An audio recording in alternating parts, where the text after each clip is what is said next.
નમસ્કાર મારા વહાલા વિદ્યાર્થી મિત્રો, આજે વાત કરીશું નવી પ્રયોગ પોથી ધોરણ 10 અને વિષય વિજ્ઞાનના પ્રયોગ નંબર 1 જે નવા અભ્યાસક્રમ પ્રમાણે વિદ્યાર્થી મિત્રો આ વર્ષે નવી પ્રયોગ પોથી આવી છે તેનું સંપૂર્ણ સોલ્યુશન જોઈશું। એ પહેલા ચેનલની અંદર પ્રથમ વખત આવ્યા છો તો ચેનલને ખાસ સબસ્ક્રાઇબ કરી દેવી।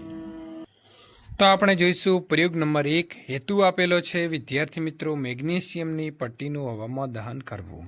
શું સાધન જોઈશે તો જીપીઓ, બર્નર, વોચ ગ્લાસ, ત્રિપાઈ, સ્ટેન્ડ, તારની જાળી અને ચાઇના ડીશ। પદાર્થોની વાત કરવામાં આવે તો મેગ્નેશિયમની પટ્ટી અને કોપરનો ભૂકો છે તે વિદ્યાર્થી મિત્રો પદાર્થમાં જોઈશે। હવે જે અહીં આપેલી આકૃતિ છે તે તમારે પેન્સિલ અને ફૂટપટ્ટીનો ઉપયોગ કરીને વિદ્યાર્થી મિત્રો અહીં જગ્યામાં દોરવાની રહેશે। પ્રયોગ પદ્ધતિની જો વાત કરવામાં આવે તો લગભગ 3-4 સેન્ટીમીટર લાંબી મેગ્નેશિયમની પટ્ટી લઈ તેને કાચ પેપર ઉપર ઘસીને કાટ દૂર કરો। પટ્ટીને ચીપિયા વડે પકડીને બર્નરની જ્યોતની અંદર ગરમ કરો। જ્યારે મેગ્નેશિયમની પટ્ટી સળગવા માંડે ત્યારે ઉત્પન્ન થતી રાખને વોચ ગ્લાસ જે છે તેની અંદર એકત્રિત કરો અને તેનો રંગ તપાસો અને બનતા પદાર્થને ઓળખો। રાસાયણિક પ્રક્રિયાનું સમીકરણ જોઈએ તો મિત્રો અહીં 2MgS plus O2G it's give 2MgOS।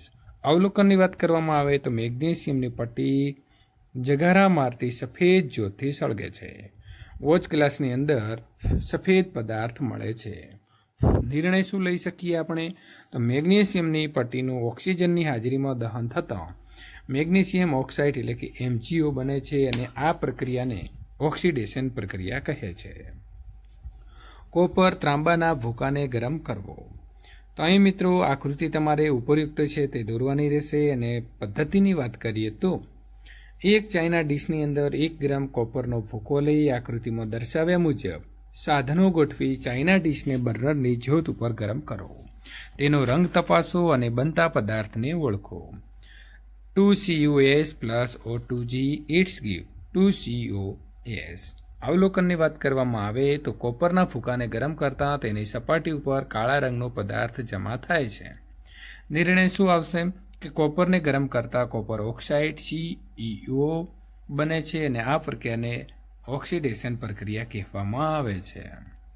જ્ઞાનની ચકાસણી કરીએ તો મેગ્નેશિયમ ઓક્સાઇડનું આણવીય સૂત્ર શું છે તો સાચો જવાબ વિદ્યાર્થી મિત્રો પહેલામાં આવશે BMgO આ પ્રકારે લખીશું।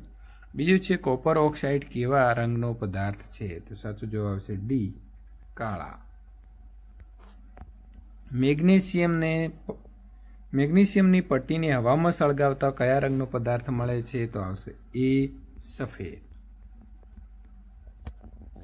પ્રશ્ન નંબર 2 નીચેના પ્રશ્નોના માત્ર જે છે તમારે ઉત્તર લખવાના છે। કોપર ઓક્સાઇડમાંથી Cu એટલે કે કોપર મેળવવાની પ્રક્રિયા એ કયા પ્રકારની પ્રક્રિયા છે તો રિડક્શન।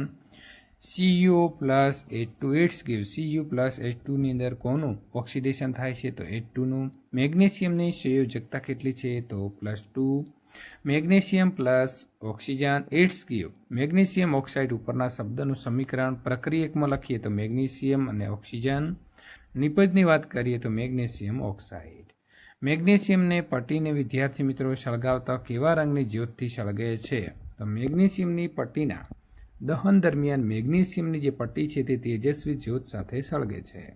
વિદ્યાર્થી મિત્રો ત્યાર પછી જો તમે પ્રયોગ 2નું સોલ્યુશન મેળવવા માંગો છો તો અહીં આપેલી એન્ડ સ્ક્રીન ઉપર ક્લિક કરીને મેળવી શકો છો।